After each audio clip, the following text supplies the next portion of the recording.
There are also traditions in which they manipulate children's heads as they're growing so that they become more stone-like. Yeah. During my travels in Africa, I came across an amazing people whom you must visit. They are called the Mangbetu people, and they live near Lake Rudolph in Central Africa. They are a beautiful, aristocratic people. And what they don't know about the universe is just not worth knowing. The Mangbetu people believe that an elongated skull with a flattened forehead pleases the gods. They flatten the skulls of their children, causing constant headaches to the child, even when the child has grown into adulthood. And I asked a beautiful Mangbetu woman, "Madam, why do you torture your children this way?"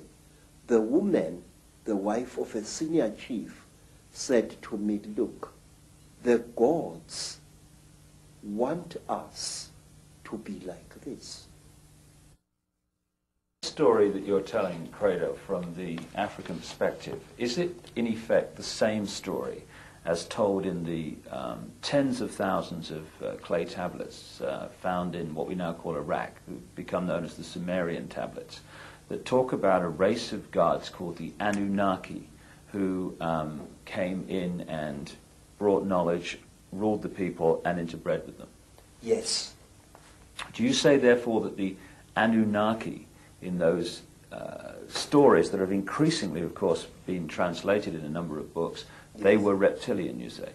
Say, all I do know is this, that here in South Africa, amongst the Xhosa people, amongst the Zulu people, there are beings who are very revered even now, and they are called Amanuna or Amanono.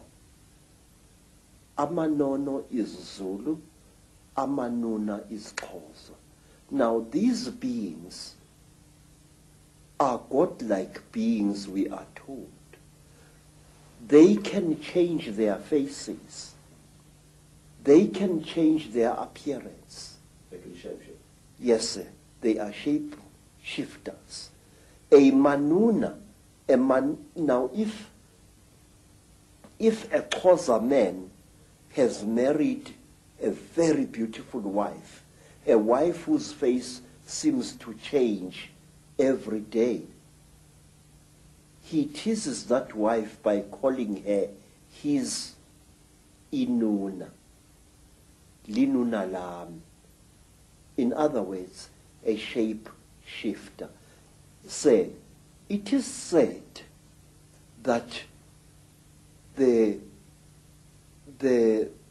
people who are closest to the hearts of the Manuna gods are women. And why? Because the women give to the Manuna the power of, they worship the Manuna, they hero worship them, which explains why Nefertiti wanted herself to look like one of them, and her children too. She was actually hero worshipping these creatures, and the how you say, women say, are copycats, and I'm not being sexist when I say this. Women will copycat any being that they think is supreme.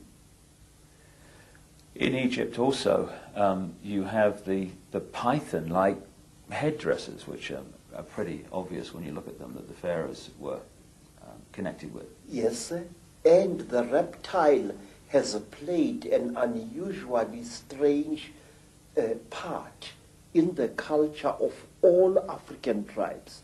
For example, it is my suspicion, sir, that we black people of Southern Africa are going to be deprived of our nationhood in the very near future, and that we are going to be ruled by people of Uganda.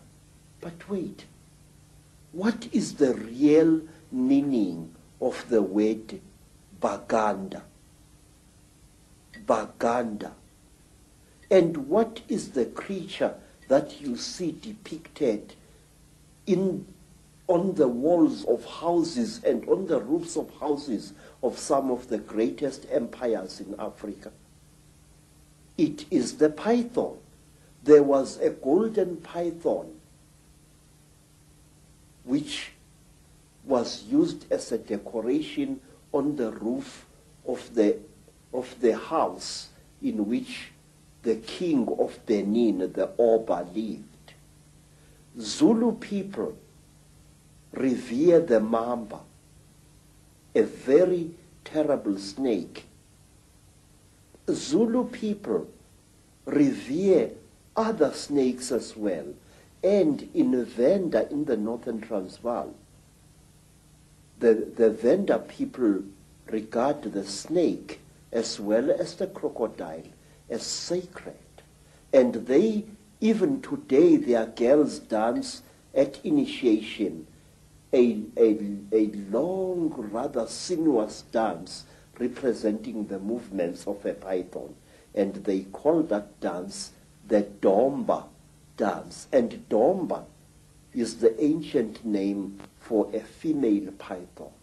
Well, wherever you look, all over the world, whether it's the Maya of Central America, you look at South America, Africa, anywhere, the symbolism of the snake, the crocodile, the representation of the reptilian is there. You go into Europe, and the Illuminati created cathedrals like Notre Dame in Paris. You've got the stately homes of the aristocracy, etc., with the gargoyles, the reptilian figures. It's been in our face, but we just somehow have had a blind spot to see it.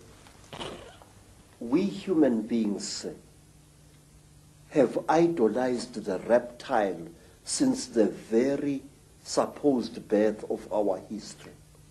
Go even further, sir, much further. What was the creature which was honored by the ancient Greeks in their Delphic oracle? The python. What is the creature that stands next to the figures of the goddess Athena? The python. No matter where you look, go to China, where I once went.